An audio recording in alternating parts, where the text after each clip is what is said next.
Assalamualaikum warahmatullahi wabarakatuh. Materi kali ini adalah tentang masalah kausalitas pada deret waktu.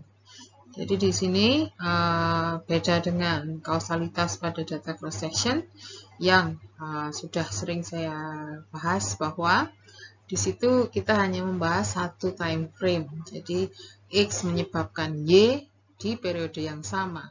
Tidak mungkin kita mengeksplor atau mempelajari bagaimana perubahan X mempengaruhi Y pada durasi waktu yang berbeda. Nah, di sini dengan data deret waktu lebih kompleks karena kamu mempunyai tentang durasi waktu atau kejadian ya, waktu kejadian yang atau waktu pengamatan yang mungkin lebih dari satu, ya pasti lebih dari satu, dan di situ hubungan atau sebab akibat antar variabelnya itu bisa jadi tidak berasal dari waktu yang sama. Tapi perlu difahami bahwa secara alami ya, di sini ada pernyataan seperti ini. Karena kita jalan itu, ya kita hidup itu waktu berjalan, maju ke depan, tidak mundur ya. Jadi jika ada dua kejadian yang misalkan A ini terjadi sebelum B, maka memungkinkan A ini menyebabkan B. Ya, tapi tidak mungkin B yang menyebabkan A karena A lebih dulu terjadi. Jadi di sini katakan walaupun ada unsur waktu yang berbeda antar pengamatan satu dengan pengamatan yang lain, yang dianggap mungkin hanya kausalitas yang berasal dari kejadian yang masa lampau mempengaruhi saat ini. Tidak mungkin kejadian masa depan yang mempengaruhi yang terjadi sekarang. Ya, jadi di sini pernyataan ini memastikan bahwa walaupun struktur kompleks dari data deret waktu, kausalitas pada deret waktu, tetap kita memegang prinsip bahwa yang terjadi hari ini adalah pengaruh dari masa lalu. Ya, jadi hanya mungkin variabel yang terjadi di masa lalu hanya hubungan yang mungkin hanya penyebab yang terjadi sudah terjadi di masa lalu. Sebabnya baru terasa sekarang, akibatnya baru terasa sekarang. Ya, penyebabnya masa lalu, akibatnya sekarang. Nah, nanti untuk menguji kemungkinan itu, kan ini tadi bunyinya masih mungkin ya. A mungkin saja mempengaruhi B, karena A lebih dulu terjadi daripada B. Kita menggunakan uji kausalitas Granger.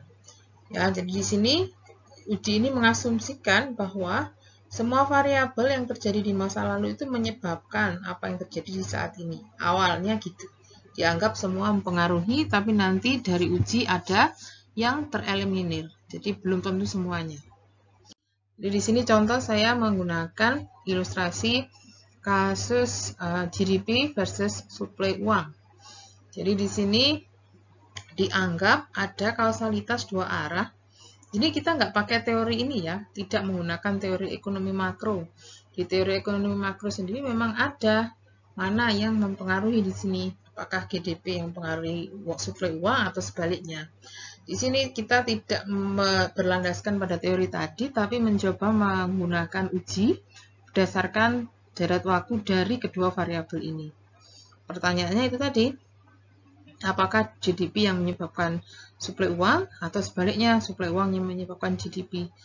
Nanti pengujian kita akan menghasilkan salah satu dari beberapa kemungkinan berikut. Ya, jadi nanti kita menggunakan prediksi bagi masing-masing nilai yang merupakan hasil dari deret waktu kedua variabel tadi. Ya. Ini model kita asumsikan bahwa GDP sekarang itu mungkin saja adalah fungsi dari suplai uang yang di masa-masa sebelumnya. Jadi di sini anggapannya dianggap bahwa penyebab itu semua yang sudah berlalu. Jadi bisa kamu lihat di sini indeks waktunya semua T minus I, I-nya jalan 1 sampai M. Jadi tidak ada penyebab yang terjadi di saat yang sama. Baik itu di persamaan GDP maupun di persamaan M, semuanya pas time ya. Ini semuanya adalah variabel yang sudah terjadi di periode time lag-nya, adalah variabel time lag-nya. Baik itu variabel suplai uang, variabel yang lain, atau variabel dirinya sendiri. Ada suku galat. Di M juga demikian, sama ya. Ruas kanannya ini sebetulnya terdiri dari variabel-variabel yang sama, hanya parameter yang dinotasikan berbeda. Yang di sini notasinya alfa, di sini notasinya beta, lambda, dan delta. Ya. Dan di situ ada indeks I yang menunjukkan kamu menganggap masa lalu yang masih relevan dengan GDP saat ini sampai berapa. Sampai M di sini, untuk M juga demikian. Ya, untuk suplai uang juga demikian. Nah, asumsinya ini nanti galat saling bebas, ya, tidak berkorelasi. Jadi apa yang terjadi di sini tidak ada hubungannya dengan yang ada di sini. Jika memang terjadi hubungan sebab akibat antar masing-masing, jadi suplai uang mempengaruhi GDP atau GDP mempengaruhi suplai uang, maka nanti istilahnya kita menghadapi kasus bilateral causality. Tapi tetap prinsipnya yang terjadi di masa lalu yang mempengaruhi variabel saat ini. Oke. Nanti ya, kalau kausalitas ini terjadi secara bilateral dan kamu mempunyai lebih dari 2 variabel, maka kamu akan memiliki model vektor autoregression yang dapat dipakai untuk menentukan hubungan sebab akibatnya. Seperti model persamaan simultan, tapi data deret waktu. Lebih dari 2 variabel. Ini kemungkinan uji kausalitas Granger tadi. Yang pertama, kausalitasnya ternyata hanya satu arah. M menyebabkan GDP. M masa lalu yang menyebabkan GDP. Cara mengujinya, ya di sini kamu harus menspesifikkan model yang tadi, ya. Uji yang kamu lakukan berdasarkan model yang tadi, tapi nanti dengan spesifikasi tertentu, ya, konsepnya nanti kita menggunakan model unrestricted dan restricted uji F yang pernah kita pelajari di mata kuliah ekonometrika. Ya, uji pembatasan parameter. Ya. Model dasarnya yang ini. Jadi dua ini nanti adalah model unrestricted tanpa pembatasan. Tapi nanti dari hasil uji akan terlihat ya, jika memang ada kausalitas hanya ada kausalitas satu arah, M yang menyebabkan GDP, GDP pasti harus ada ya, yang kita lihat GDP yang ada di ruas kiri. Di situ penyebab dari GDP ini kan kita asumsikan ada variabel suplai uang di masa lalu dan variabel GDP di masa lalu. Jika memang betul M mempengaruhi GDP, maka yang di sini harus signifikan salah satu parameternya. Ya, paling tidak ada salah satu alfa yang tidak sama dengan yang signifikan. Bagaimana dengan I? Kita abaikan dulu, karena fokus kita adalah M yang menyebabkan GDP. Jadi fokusnya pada alfa.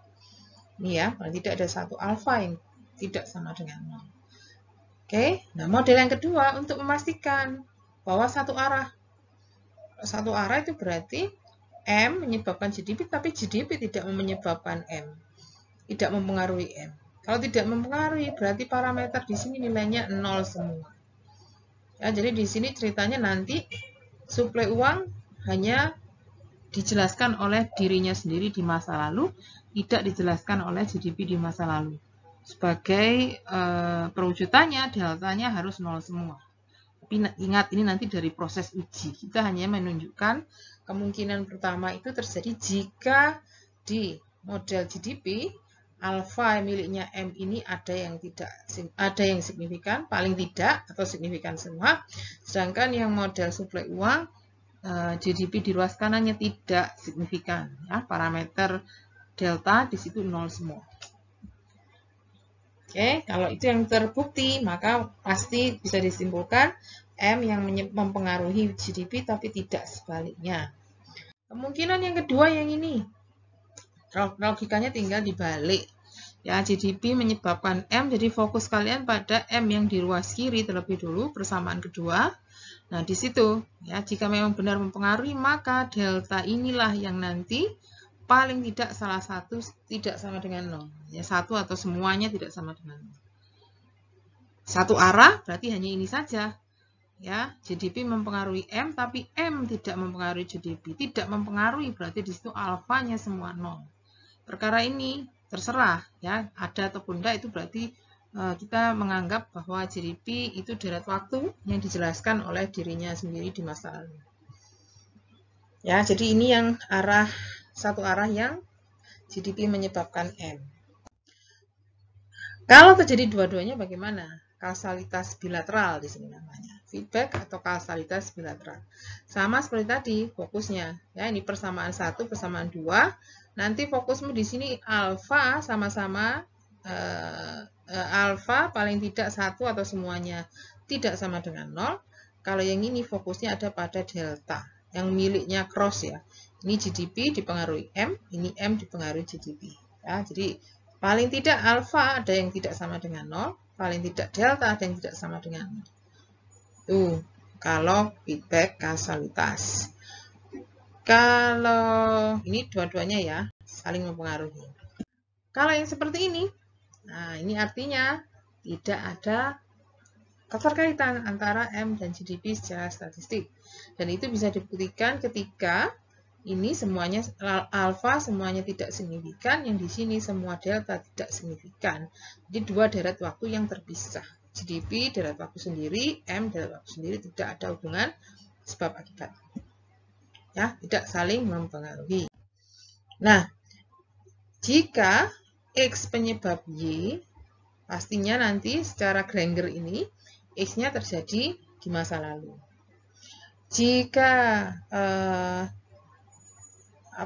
ini tadi terbukti, maka X yang terjadi di masa lalu itu disebut sebagai penyebab Granger bagi Y-nya. Gitu. Bagaimana prosedur ujinya? Tadi kan saya masih mengilustrasikan kemungkinan-kemungkinan, ya, nilai parameter dan kemungkinan bentuk hubungan sebab akibatnya. Di sini prosedur uji kausalitas Granger secara formal. Ya, jadi yang pertama, jika ingin menguji signifikansi dari M apakah mempengaruhi GDP, maka saya menghipotesiskan yang ini. Apakah semua alfa sama dengan 0 melawan paling tidak salah satu tidak sama dengan 0. Nah, di sini saya melakukan 2 kali regresi.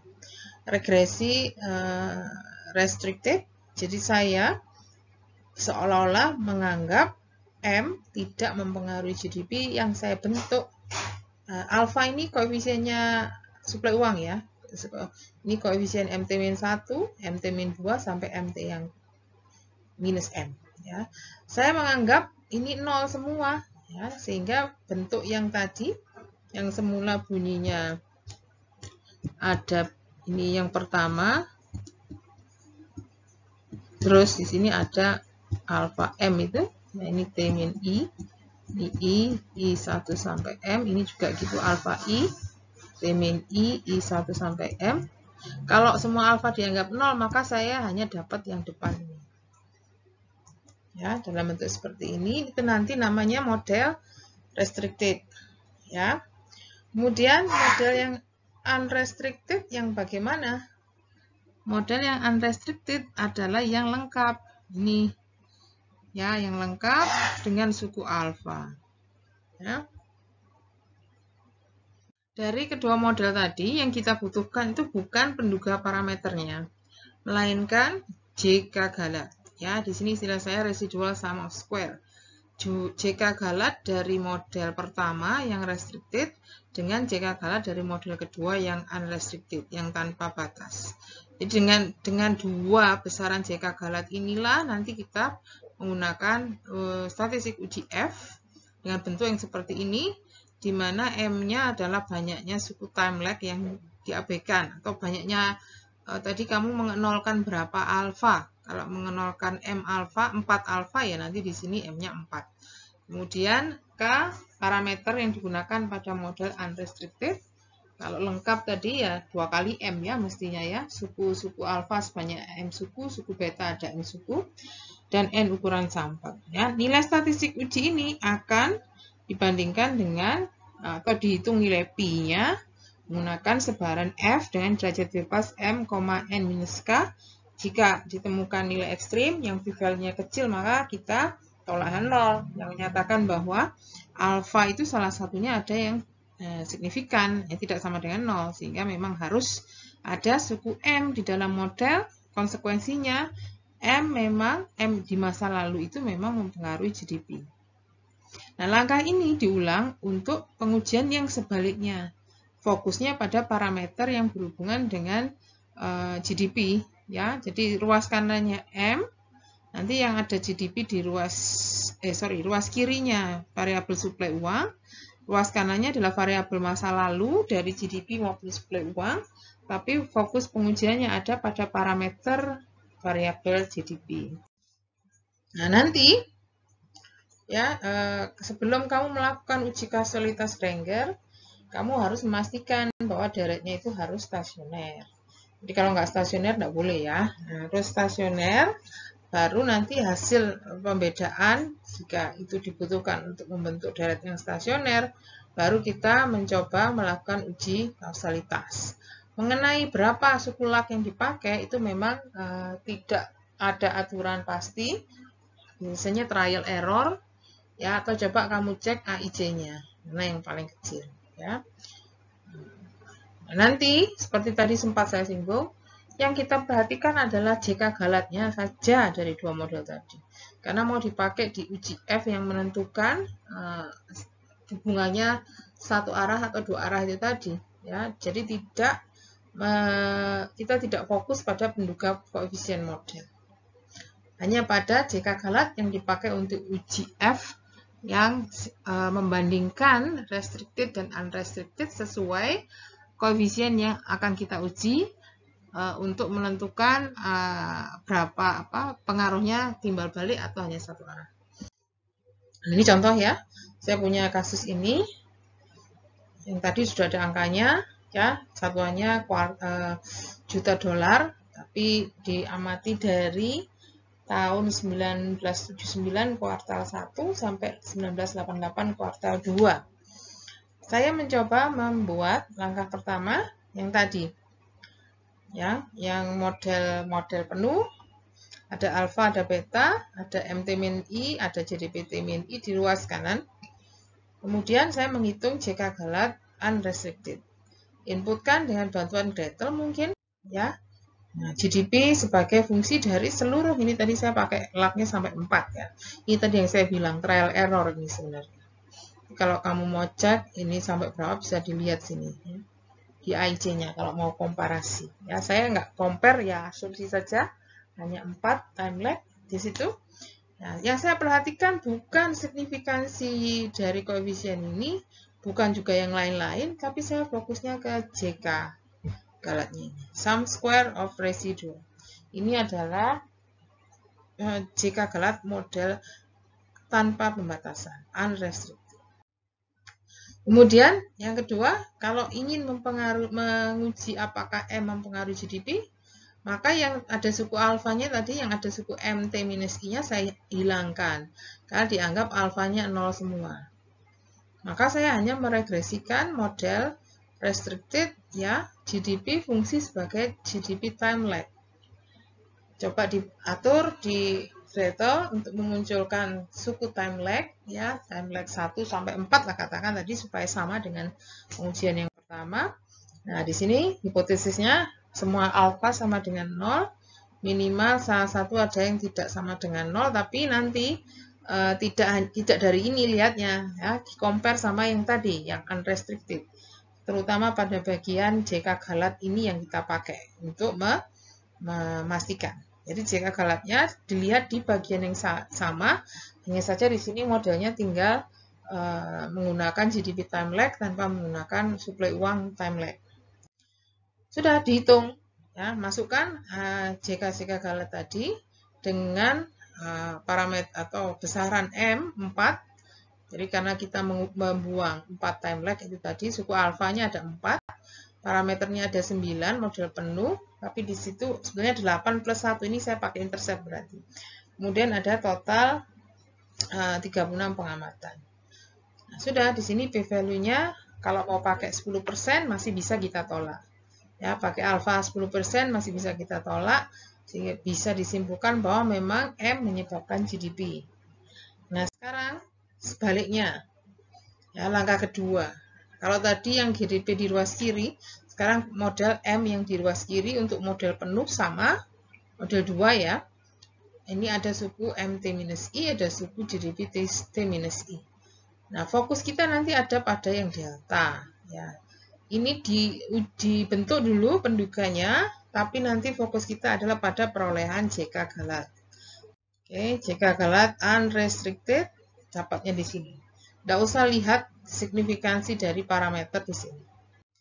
Dan model yang kedua dengan mengabaikan suku delta, ya, dengan kata lain tidak menggunakan suku GDP di dalam pemodelan M. Jadi M hanya dipengaruhi oleh M masa lalunya.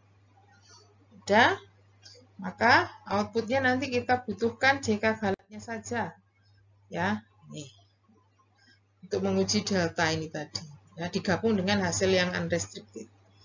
Nah, dengan itu, ya, sama, ini masih sama, tidak ada bedanya dengan yang tadi, hanya saja F hitungnya yang beda. Ini cek lagi dengan rumus, ya, rumus yang tadi, hubungan JK Galat restricted versus unrestricted. Jika diinputkan dengan seluruh nilai M, K, dan N, berapa besarannya, pastikan betul ini. Dan ketika ini kita cari nilai P-nya, maka senilai 0,156 itu ya, masih terlalu besar untuk menolak H0, tidak berani kita terima. Berarti di sini kesimpulannya tidak bisa menggunakan time lag GDP, karena time lag GDP itu koefisiennya 0, nanti parameter yang kita ujikan delta miliknya GDP ini. Terima H0 berarti semuanya 0 di situ. Tidak ada yang mempengaruhi M. Oke, nah di sini berarti ketika kita menggunakan 4 suku time lag, kita bisa simpulkan bahwa kausalitasnya hanya satu arah. M menyebabkan GDP, bukan sebaliknya. Ya, kesimpulannya tadi, parameter di model ruas kiri GDP untuk parameternya M, parameter alfa itu ada yang tidak sama dengan 0. Tapi ketika M dijadikan ruas kiri, ya, parameter delta pada GDP ternyata tidak signifikan, 0 semua. Nah, kasus yang begini kausalitasnya hanya satu arah. Jadi tidak bisa menggunakan model vektor autoregresi. Bisanya apa ya? Regresi dinamis biasa, ya. M menyebabkan GDP yang kita pernah belajar di awal-awal mata kuliah ini. Oke. Nah, berarti gimana? Kalau mau pakai vector autoregression, ya, kamu harus memastikan bahwa terjadi bilateral kausalitas. Karena model vector autoregression ini nanti, ya, variabelnya itu semua dianggap endogen. Ya, jadi di sini variabel deret waktu kita, anggapannya, ya, dijelaskan oleh dirinya sendiri maupun variabel lain, endogen yang lain, tapi semuanya yang sudah terjadi di masa lalu. Tidak ada variabel eksogen karena dua-duanya, seluruh variabel bisa saja ada di ruas kiri maupun di ruas kanan. Tapi dengan catatan yang di ruas kiri itu saat ini T, yang di ruas kanan yang time lag-nya. Harus terdapat hubungan kausalitas bilateral. Terus masih perlu pembedaan jika memang tidak stasioner, tapi tidak perlu sifat kointegrasi. Oke, ini contoh yang kayak datanya tetap sih, cuman sekarang yang jadi pusat perhatian saya suplai uang dan suku bunga. Kalau tadi kan suplai uang dan GDP ya. Nah, di sini saya mencoba membentuk anggapannya suplai uang dipengaruhi oleh suku bunga, atau sebaliknya, suku bunga dipengaruhi oleh suplai uang. Secara logika, secara teori ekonomi makro, ya, yang menyebabkan itu suku bunga memang. Suku bunga mempengaruhi suplai uang. Tapi di sini, karena data deret waktu kita punya, bisa saja hubungan yang bahasa ininya saling terkait. Karena ini muter aja gitu, ya. Suku bunga saat ini, suku bunga bulan tertentu, periode tertentu mempengaruhi suplai uang pada bulan depan, periode waktu ke depan. Terus setelah berubah suplai uangnya, ada perubahan yang mengakibatkan perubahan suku bunga di periode waktu ke depannya lagi. Perubahan suku bunga mempengaruhi lagi suplai uang dan seterusnya, yang hubungannya seperti muter aja gitu ya, saling berantai selama penyebabnya itu sudah terjadi di masa lalu, itu mungkin saja terjadi. Ya, jadi di sini model yang saya asumsikan suku bunga dipengaruhi oleh suplai uang dipengaruhi oleh suku bunga, dan suplai uang sama-sama yang terjadi di waktu sebelumnya. Time lag-nya R juga demikian. Ya, nanti uji kausalitas Granger harus membuktikan kalau mau pakai model VAR, ya, alfa ini signifikan di sini di model 3, delta di model 4 harus paling tidak salah satu signifikan. Salah satu tidak sama dengan 0. Caranya dengan Gretel sekarang, kalau tadi kan saya menunjukkan uji manualnya dengan menghitung unrestricted, restricted, terus habis itu dicari JK Galat masing-masing, di-compare dengan hitungan sesuai rumus statistik F. Nah, sekarang bisa saya tunjukkan pemanfaatan Gretel untuk uji tersebut. Sudah loading data, kamu pergi ke model multivariate time series, ya, masuk vector autoregression. Nah, di situ akan muncul kotak seperti ini, ya. Bisa kamu inputkan variabel yang akan digunakan, M1 dan R, kemudian ada time lag yang akan kamu uji. Ini tadi saya bilang trial error aja sebenarnya, ya, tidak harus 4, silahkan kalau mau lebih dari itu. Kemudian pilih pakai konstan atau tidak. Kalau di spesifikasi model kita tadi nggak ada interceptnya, jadi nggak usah dicentang di sini, ya. Nah, hasilnya seperti tadi, ini model yang unrestricted sebenarnya, tapi di sini tidak terlihat restriction-nya, dia langsung mengeluarkan hasil uji F-nya. Ya, di sini ada dua uji restriction sebenarnya. Uji yang pertama yang menganggap ini 0 semua. Uji yang kedua yang menganggap yang alfanya ini yang 0. Ya, uji yang pertama menganggap beta 0 semua. Jadi dianggapnya R saja yang mempengaruhi M. Uji yang kedua, all logs of R. Ini kan F-test of zero restriction. Jadi dia menetapkan pembatasan nilai 0 pada 2 kasus. Kasus yang pertama yang semua M, betanya 0. Kasus yang kedua yang semua alfa, ya, semua R yang alfanya 0. Yang kita butuhkan untuk uji arah apakah R mempengaruhi M itu adalah yang alfa. Jadi yang all zero restriction for all logs of R. Di sini nilai statistik ujinya F5, sekian dengan nilai P yang sangat kecil. Jadi kita bisa tolak 0 memang menyatakan alfa ini ada salah satu yang tidak sama dengan 0. Oke. Uji yang berikutnya otomatis dikeluarkan, kita nggak usah inputkan manual dengan perintah itu tadi, langsung 2 ini ditampilkan. Ya, 2 hasil ini ditampilkan. Kemudian yang ini untuk arah sebaliknya, apakah M mempengaruhi R. Jadi fokusnya ada pada tetap sama, secara otomatis dia akan memunculkan hasil analisis unrestricted. Kemudian dia menetapkan pembatasan, Gretel menetapkan pembatasan nilai 0 pada 2 hal. Yang pertama adalah suku lag ini yang dinolkan, ya, deltanya. Yang kedua, yang suku lag R, lambdanya dinolkan. Yang kita butuhkan yang ini, ya, yang pertama. Jadi selalu sebaliknya. Ya, kalau equation-nya R di ruas kiri, yang kita lihat adalah pembatasan bagi semua lag variabel satunya. Sama ini juga menghasilkan p-value yang kecil, 0,029, berani kita tolak. Nah, di sini baru disimpulkan 2 arah kejadiannya. Ya, R mempengaruhi M, M juga mempengaruhi R, sehingga kita boleh menerapkan konsep vector autoregression pada model ini, pada kasus suplai uang dan suku bunga. Nah, model 3 dan 4 itu sebenarnya adalah model VAR tapi dalam bentuk tereduksi. Bagaimana model yang tidak tereduksi? Namanya model struktural. Ya, kamu ingat-ingat dulu, ketika kita membentuk model 2 variabel, ruas kanannya juga 2 variabel tersebut, tapi semuanya time lag, itu adalah model VAR yang tereduksi. Semuanya endogen karena ada di kiri, ada di kanan semuanya. Cuman yang di kanan itu, ya, semuanya masa lalu, variabel masa lalu. Saya akan mencoba menjelaskan pemodelan VAR secara struktural terlebih dahulu. Jadi saya fokus pada contoh, tetap kita menggunakan contoh suplai uang M dan suku bunga R. Yang dinamakan vector autoregression model di sini adalah ya dua persamaan dengan dua variabel.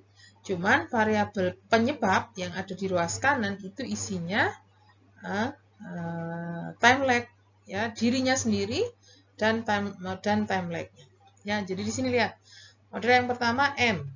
Ruas kanannya itu ada M dan R. Kalau M mau tidak mau harus time lag, nggak mungkin sama-sama MT-nya, ya. Sedangkan variabel satunya, variabel suku bunga, di sini masih dimungkinkan bisa saja suku bunga itu yang terjadi di periode yang sama yang mempengaruhi. Ya.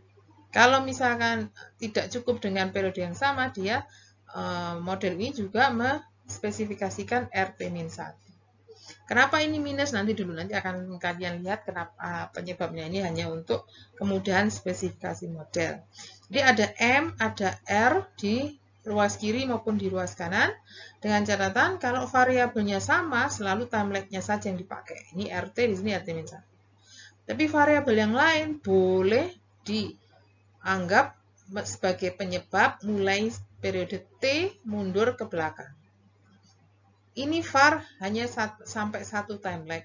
Kalau kamu mau membuat var yang 2 time lag, ya masih ada tambahan T-2, T-3, dan seterusnya kalau mau sampai lebih banyak. Ini yang sederhana dulu, yang T-1. Ini model struktural vector autoregression. Oke, nah persamaan 5 itu bisa dimodifikasi. Bagaimana caranya? Yang ini saya bawa, jadi saya ingin memisahkan yang ruas kiri itu yang isinya indeks T, yang ruas kanan yang indeksnya T-1. Oke, tujuan utamanya itu. Sehingga 5, persamaan 5 itu bisa saya rubah. Ya, ini tadi kenapa minus ya, ini nanti karena dibawa ke kiri, jadi plus. 6 juga begitu, yang ada suku T-nya, indeks T dibawa ke kanan. Ini kita bawa ke kanan. Jadi seperti ini. Ya. Jadi seolah-olah di ruas kiri itu saya punya variabel yang terjadi sekarang, yang di ruas kanan variabel yang terjadi di satu time lag, di satu periode sebelum. Ini bisa dirubah dalam notasi matriks. Ada vektor MT dan RT dan ada pengali-pengalinya. Ya, jadi kalau kamu ingat seperti sistem persamaan. Di sini seolah-olah ada vektor MT, RT yang nanti dikalikan dengan matriks ini koefisiennya 1, koefisien A1, 2, ini koefisien A2, 1, dan koefisien 1. Yang ada di ruas kiri seperti itu. Di ruas kanan juga sama, tapi munculnya nanti time lag. Ya. Yang di depan adalah matriks yang berisi koefisien masing-masing. B11, B12, B21, dan B22. Itulah yang mendefinisikan VAR, vector autoregression. Ini ya yang nantinya dinyatakan dengan bentuk perkalian matriks. Yang ini sudah dikalikan dengan inverse dari kiri, sehingga ruas kiri hanya terdiri dari vektor variabel pada saat T. Ruas kanannya terdiri dari vektor variabel pada saat T-1 dengan koefisien yang merupakan hasil perkalian antara matriks ini inverse dengan matriks yang B tadi. Ini namanya A, ini namanya matriks B. Ya.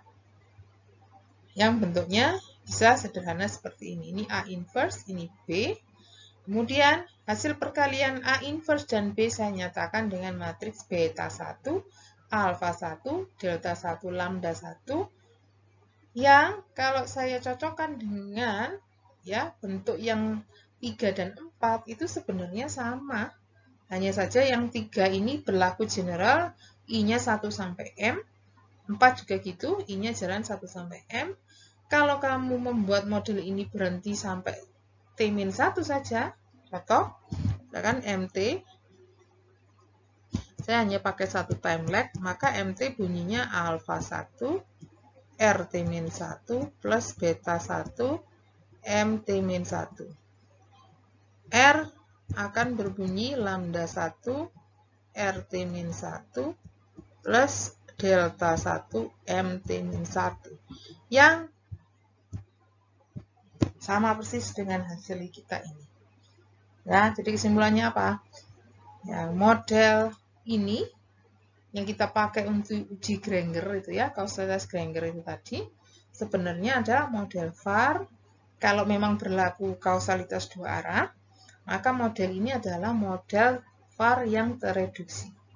Sedangkan model VAR yang struktural, bentuknya sebenarnya seperti ini, ya, seperti ini sebenarnya. Yang dinyatakan dalam perkalian matriks, ya, A inverse B, ini notasinya Z T-1 vektor, di sini notasi vektor ZT, ya, dan suku galat. Oke. Nah, nanti parameter-parameter inilah yang harus kita duga, ya. Caranya bagaimana? Ya, coba nanti ada permasalahan yang menyebabkan kita harus menggunakan langkah-langkah tersendiri untuk mendapatkan parameter-parameter tersebut. Oke, yang pertama, ya, kita nggak bisa melakukan pembukaan langsung dari model terakhir tadi. Alasannya karena korelasi antara suku penjelas dan galat. Seperti apa? Ini contoh. Persamaan 6, ya, persamaan 6 yang model struktural. Ini model struktural, ada suku MT, MT-1 dan suku RT-1. Ini struktural. Kalau struktural tadi kan masih campur ya ruas kanannya. Variabel lain masih ada T-nya. Yang variabel dirinya sendiri baru yang T-1 saja. Oke, nah, misal ada faktor yang tidak terjelaskan, di sini direpresentasikan oleh U2 yang mengalami kenaikan nilai. Kenaikan nilai U2 dari persamaan ini secara langsung mempengaruhi R. R juga akan naik misalnya. Oke, padahal di persamaan 5 struktural juga R ini ada di ruas kanan. Nih, ada di sini. Kalau R naik, berarti M juga ikut berubah, ya. Meningkat atau menurun tergantung nilai parameternya sebenarnya. Jelas dia akan berubah juga M. R naik, M juga naik, walaupun itu melalui perantara faktor tak terjelaskan U2. Ya, nah, jadi di sini seolah-olah U2 mempengaruhi M. Ya, padahal dia mekanismenya dari U menaikkan R dulu, dari R mempengaruhi M. Padahal U dan M ini berada di ruas yang sama, di persamaan yang sama. Yang satu perannya sebagai prediktor atau penjelas, yang satu sebagai faktor tak terjelaskan. Berarti ada korelasinya antara yang tak terjelaskan dengan prediktor. Nah, itu tidak boleh terjadi. Ya, di sini ada masalah covariance dari U dan M itu tidak sama dengan 0. Ya, kalau kamu memanfaatkan model ini dengan untuk menduga parameter NKT misalkan, ya, maka masalah ini menyebabkan hasil pendugaanmu tidak memenuhi asumsi, ya. Jadi asumsi yang dibutuhkan di situ tidak terpenuhi, akan bermasalah pada hasil analisisnya. Lalu bagaimana? Pakai MKT bisa, tapi pada model tereduksi. Karena di model tereduksi itu nanti tidak akan lagi muncul masalah seperti itu tadi. Ya, cuman di sini ada permisalan, salah satu parameter harus ada yang dinolkan terlebih dahulu. Di sini saya ngomong model struktural di 5. Ini model struktural 5. Saya compare sama model struktural model tereduksi di 7. Ya, di sini ada MT-1, di sini juga ada. Di sini ada RT-1, di sini juga ada. Model tereduksi ini sebenarnya juga model 5, model struktural, jika A12 sama dengan 0. Itu argumennya seperti itu. Di sini istilah saya, model tereduksi ini, pada 7 ini, dan model 5 itu sama, konsisten kalau A-nya A12-nya sama dengan 0. Berarti nanti saya boleh memisalkan atau menyatakan A120 baru pakai 7 untuk menduga parameter beta dan lambda, yang otomatis beta 1 ini akan sama dengan B11, alfa 1 sama dengan B12. A12-nya 0. A12-nya 0. Oke, nih hasil pertama. Kemudian dari 5 dan 6, tadi 5 bisa dibantu dengan persamaan tereduksi 7 untuk mendapatkan B11, B12, dan mengenolkan A12. Oke. Bagaimana jika sudah dapat model yang di 5, padahal saya juga butuh yang lain ini. Bolehkah saya melakukan MKT di model 6? Boleh saja, karena setelah kita set ini 0, konsekuensinya jika U2 naik, R naik, ya, tapi kenaikan R tidak akan menyebabkan perubahan M. Alasannya karena R yang ada di sini berpasangan dengan koefisien A12 yang sudah sama dengan 0. Jadi di model 5, karena A12-nya dinolkan, seolah-olah R tidak mempengaruhi M. Ya, jadi M dan galat sudah saling bebas. Ya, jadi U dan M tidak saling mempengaruhi, sehingga model 6 ini sudah bebas masalah kalau mau dipakai untuk dasar pendugaan MKT untuk mendapatkan koefisien sisanya. Ya, jadi koefisien yang ada di 5 itu dipakai dengan bantuan, diduga dengan bantuan model tereduksi, ada yang dinolkan. Kalau sudah, yang 6 ini sudah bebas masalah jika ini mau dipakai untuk pendugaan parameter. Ya, jadi 6 boleh pakai MKT. 5 tidak boleh langsung, tapi melalui yang tereduksi. Oke, jadi nanti akhirnya lengkap, dapat semua, ya, semua koefisien lengkap.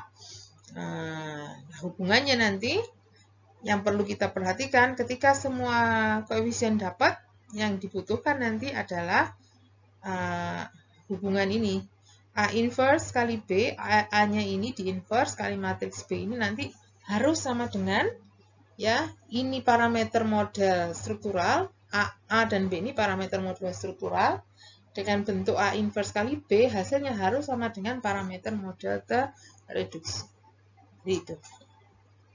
Ya, tapi itu bisa terjadi dengan kalian mengatur A120, B11 sama dengan beta 1, B12 sama dengan alfa 1, dan sisanya.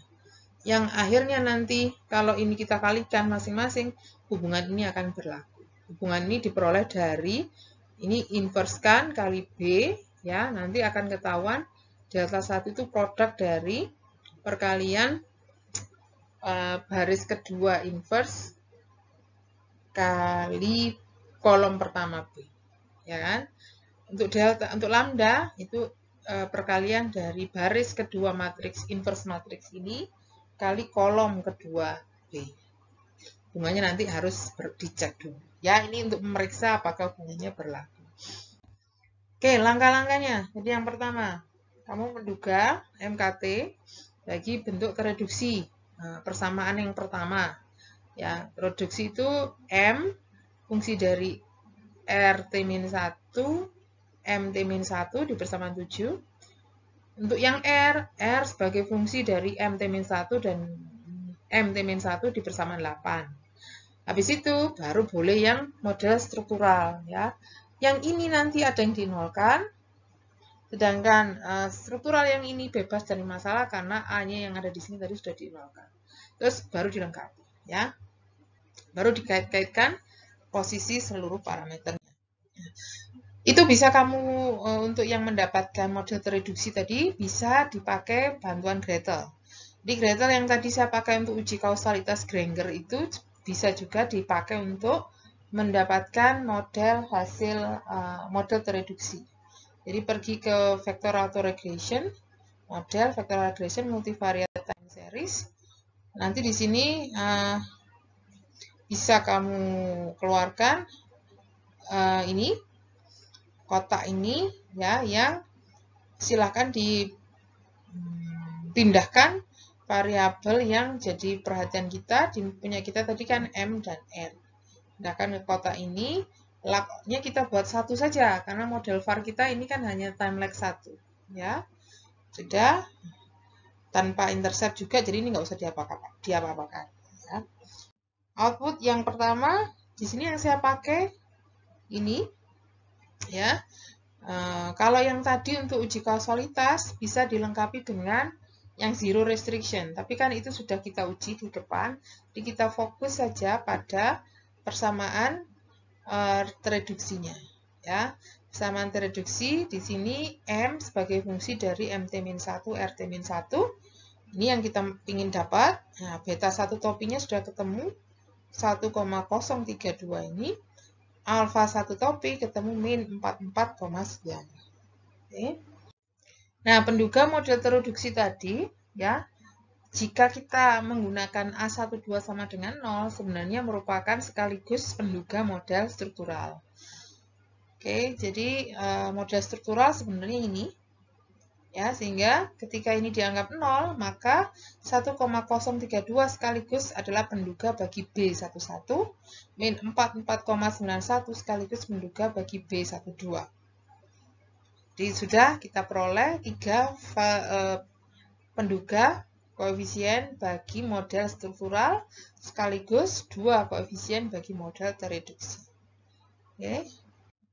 Lanjut untuk yang model kedua. Model kedua adalah yang R ada di ruas kiri sebagai respon, yang penjelasnya adalah M dan R yang sama-sama time lag 1. Ya. Model 8 adalah model tereduksi bagi R. Ini bunyinya, dan dari output ini kita dapatkan delta 1, penduganya sebesar 3,08 kali 10⁻⁵, lambda 1 topi, penduganya ya, penduga lambda 1 adalah 0,92. Oke. Dapat lagi delta 1 dan lambda 1. Oke. Jadi lengkap sudah koefisien, penduga koefisien bagi model tereduksi. Bagaimana dengan model strukturalnya? Ini belum dapat. Ya, kita belum dapat. Satu lagi yang perlu kamu lakukan, cuman ini bukan dalam konteks model var, tapi MKT secara terpisah khusus untuk model struktural yang kedua. Ya.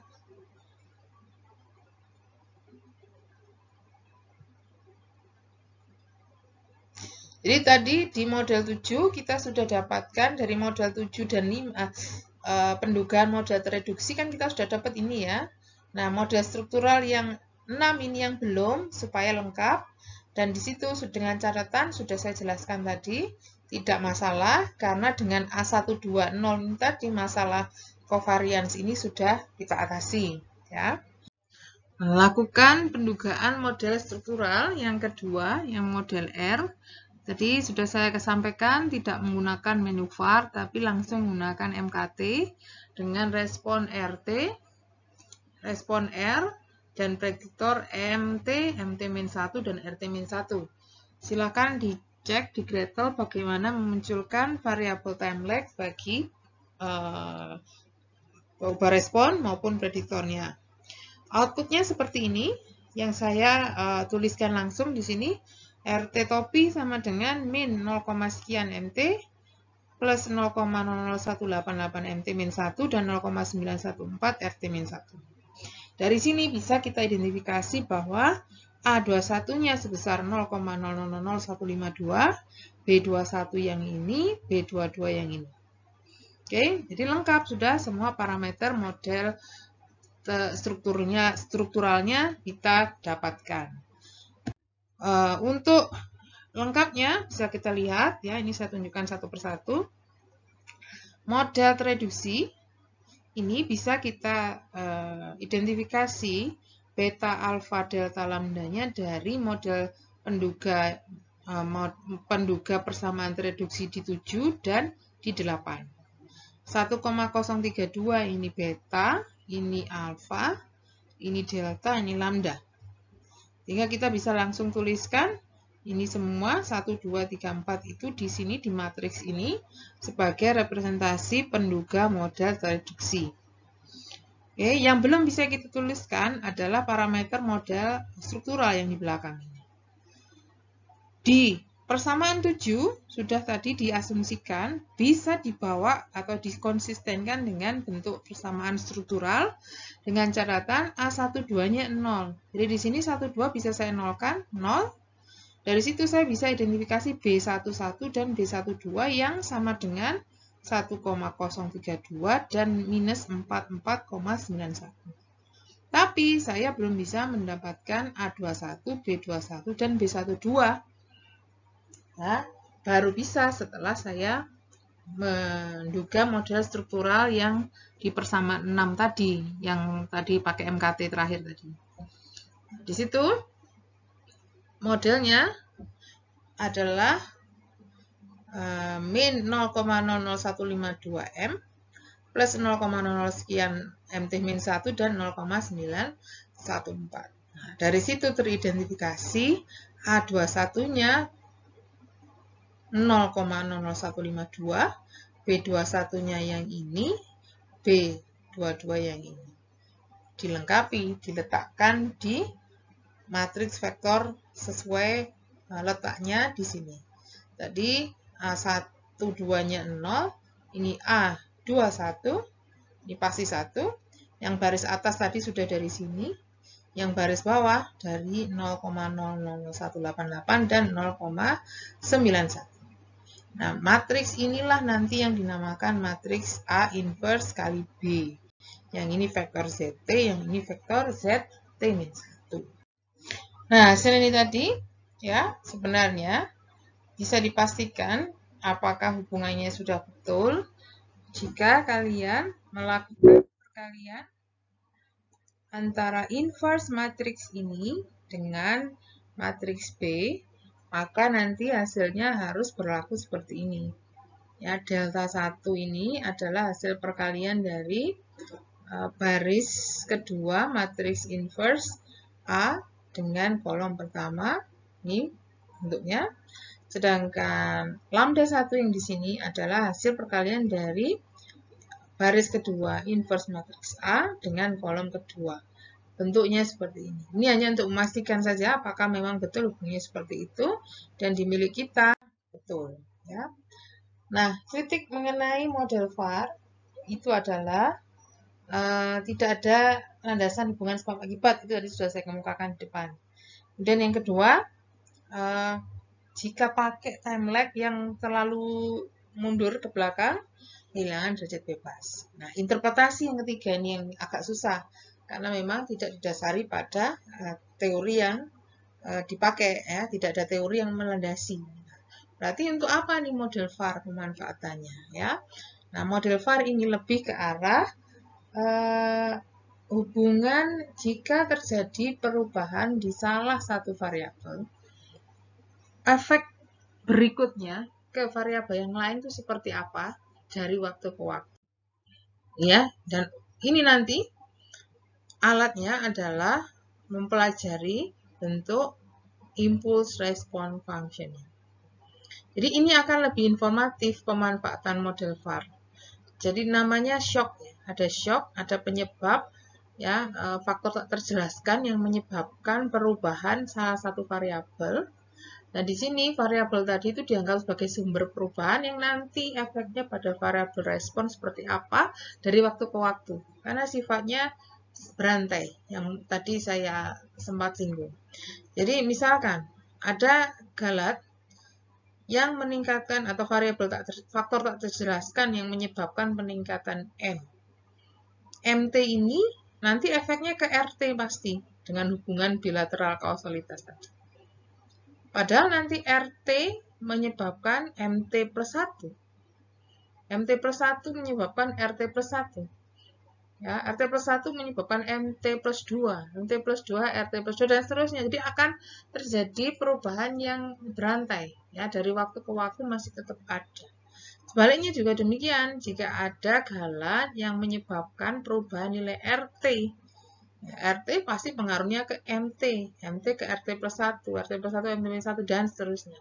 Nah, ini nanti yang akan diukur dengan model vektor autoregresif yang bisa dipakai atau menghasilkan informasi yang lebih baik, ya, dibandingkan dengan efek yang tadi. Kalau yang kemarin efek jangka pendek, efek jangka panjang, di sini nggak terlalu ini, karena memang sifatnya yang terus-menerus itu tadi, ya. Jadi nanti di impulse response function kita akan mencoba menelusuri efek perubahan akibat shock tadi pada masing-masing variabel pada beberapa periode waktu ke depan. Makanya perlu didefinisikan A inverse B tadi. Karena kalau kamu ingat di model struktural, tadi A inverse B ini munculnya tidak hanya di ZT-1, tapi juga di Galat. Ya. Nah, kalau di Galat nggak pakai B, hanya A inverse kali UT. Nanti ini yang akan kita pakai sebagai landasan perubahan tadi.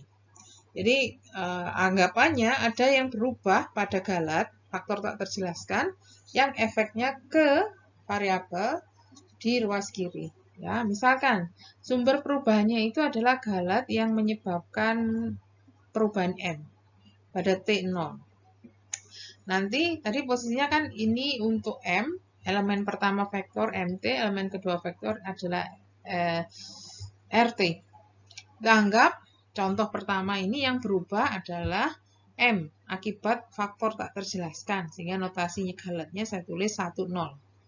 1 ini artinya ada sesuatu di situ ya yang mempengaruhi M dalam wujud Galat, dalam wujud faktor tak terjelaskan. Nah, nanti ini akan ditangkap di A inverse U0 yang dinyatakan sebagai efek bagi M dan R pada T0. Ya, karena Z0 kan akhirnya M0, R0 isinya.